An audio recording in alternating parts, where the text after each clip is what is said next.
There must be a reason you didn't return to Jamaica.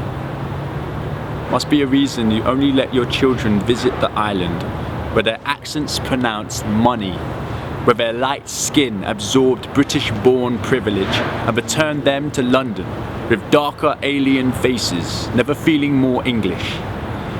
On that plane back to London, you admit that you didn't recognize the air, that so much changed in 15 years, and your memories were made of different air.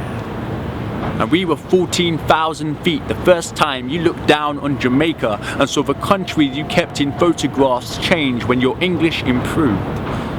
It was then you realized how much you let go of the island that you still taste in mangoes that you long for when you are returned to hospital years later, diagnosed with prostate cancer. Turning off a light, not knowing who or what will turn it on again. And you light cigarettes, lying in your bed, trying to change the air, wanting to hear your children say more of your name before you are returned as something that doesn't exist, like the way you remember Jamaica, in another colour, at another pace. And maybe someone moved the island where it can't be found in English. And it is not that you betrayed your language, because the way English moved into your mouth gave you a house where the light always worked and opportunities were scarce on your island, and you admit that you were one of the people them that need hot air, and the Caribbean Ocean won't be going anywhere. Jamaica will always be a place that you can be returned to, and you'll leave and work for a few years like your friend Country, who returned home and bought a yacht with all his English money that made him move like a superstar in Jamaica.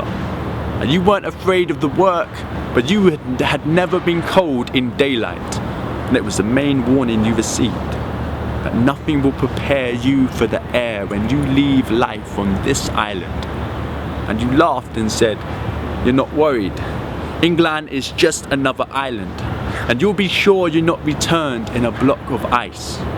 And you'll move with the air of a man who could buy a yacht when you are a bit English." And you use the same words in light conversations with the friends you were leaving in Jamaica. And you left the island for so long you could not hide your English with your patois bent into another shape when you returned. And now you are turning off the light above the seat on the plane, 20,000 feet in the air. And it is the last time you'll see Jamaica.